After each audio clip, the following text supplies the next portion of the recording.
first quarter or something like that. Embiid probably may have like 8 of those. And it allowed them to get their defense set, neutralized us being able to get stops to get out on the break. So we got to do a better job of that. But I thought, listen, besides that, we held them to 21 points in the second, 26 and 26, and, and gave ourselves an opportunity to win at the end. And it didn't go our way, but I loved our fight.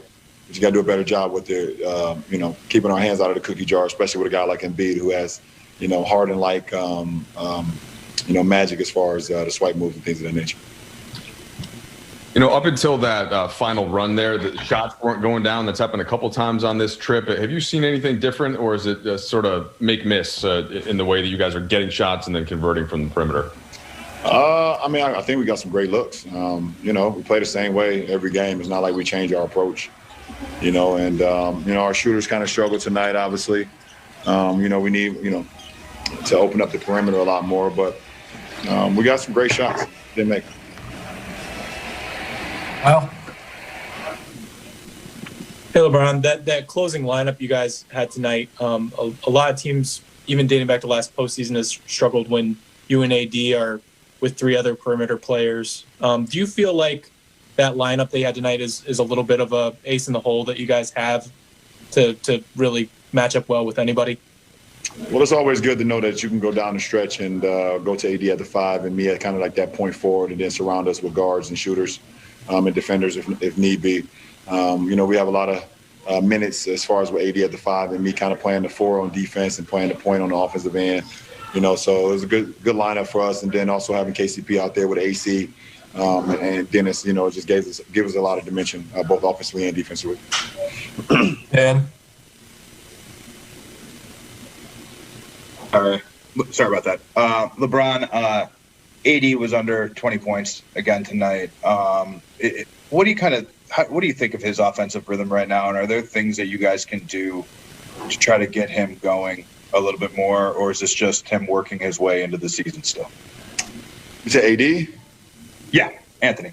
No, I thought he missed some shots that he's accustomed to making. And I think AD is in a pretty good rhythm right now, and I think every game is getting better and better for him. But it's our job to get him the ball. It's our job to get him the ball, and I thought we did a great job at times. At times we did not. So we got to be better as well with that. Dave? About a couple of years back, we were in Philly, and you were talking about the Sixer squad and the expectations placed upon them, and you said everybody wants instant oatmeal, but it takes some time for these things to come together. How do you view them now, the number 1 team in the East, and they just played you guys down to the wire? I think it's a really good team that they put together. I give a lot of credit to Ellen Brand and the things that they're doing here. Obviously Doc is always one, pretty much wherever he's been, and you got to play some really good basketball. So, we see as the season goes on, there's going to be a lot of teams in the Eastern Conference that's going to play championship basketball down the stretch. I know they believe that they're one of those teams. 2 more, Bill? Hey, LeBron. That run that you guys had in the fourth, started with a couple of buckets from Alex, and then he has a steal in there also. I'm just wondering, how have his contributions maybe evolved, or what is different about the way he's contributing to this group this year, and just how much better is he than he was a year ago? AC is whatever we need. AC is kind of a Swiss Army knife, to be honest. If you need scissors, you need a wine opener, you need a fingernail clipper, if you need a knife, he's all of that in one. He can do it all. He just helps our ball club in so many different ways. He can bring the ball up, play the point. He can play off the ball. He's shooting, dead eye from the 3 this year, and he defends at a high level, and he doesn't make many mistakes. So, you always can live with that. You can live with a guy on the floor like that and just plays championship basketball. So you make him open your wine for you? And I open my own wine. I'm going to be honest. I would not let him open my wine, and that's no disrespect to him. But when it comes to my wine, I trust myself. Steven? Hey, LeBron. I was just wondering, with how long you've been on the top, you've obviously had to adapt to a lot of things. I was just wondering how it is that you manage changing your game and just change in general.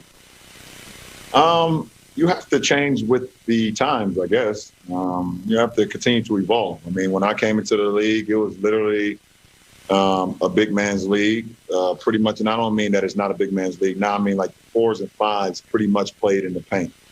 You had, big guys, and there was a lot of posting up, things of that nature. You had some flick wings and things of that nature, but it was a big body, big man game. And as the league evolves, you have to be able to evolve with it if you want to keep up with the time, keep up with the Joneses, or keep up with the Jameses in my case. So, for me, never putting a cap on my ceiling. I just want to always continue to get better and do things out on the floor that's maybe hasn't been done in other people's careers, and continue to push the envelope and see how much juice I can squeeze out of the lemon. So that was pretty loud, but it's okay. So it's just always trying to put myself, like I said, in a position to be successful, continue to work on my game, work on my mind, work on my body, and see what the cards is how they be played. You play the hand that's dealt to you, and just go from there. There, thank you. Oh, that's it? That's it. Thank you. What did you guys put together to make that run, and how did things go? How did it play out?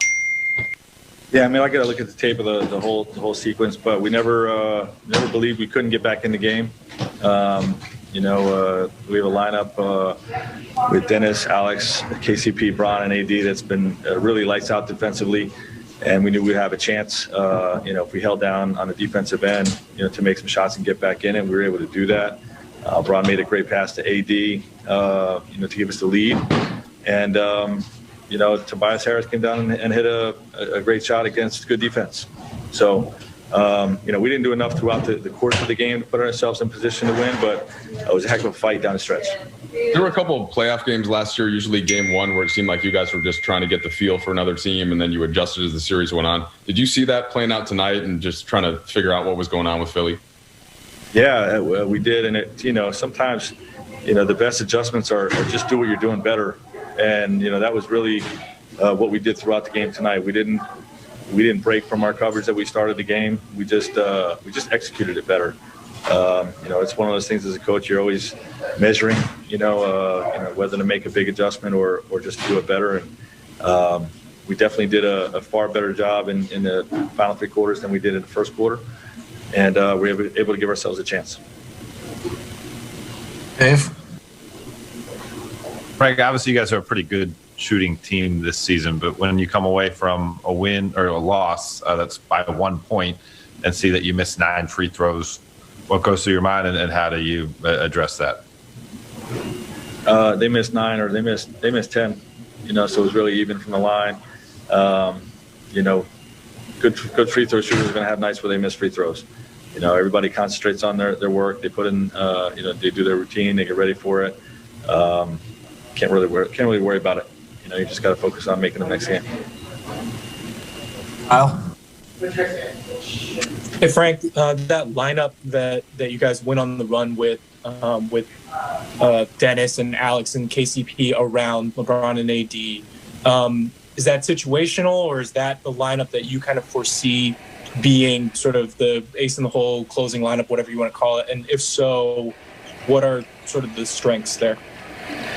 Well, it's it's not a lock that I'll go to that every game. There's some strengths with that lineup in terms of defensive speed. Around AD and Bron as defensively as sort of the two bigs and what they can do. But Alex, KCP, and Dennis obviously elite perimeter speed and containment ability, and they got great space to drive and kick and play that game with AD at the 5. So. There's some positives, but it's not something that it will be a lock that I go with that every night. I mean, AD and Bron will be in there, and we'll see how the rest of the guys are playing and what the matchups look like. A couple more, Dan. Frank, how do you think you guys did against Joel? Better as the game went along. I thought our fouling discipline in the second half was far better than the first half, and. As a result, he didn't shoot as many free throws. So that's where it starts with him. But he's a unique player, and we didn't face him last year. He's got a lot of tricks and is shifty and is very difficult to defend without fouling. So, obviously, like I said, we didn't do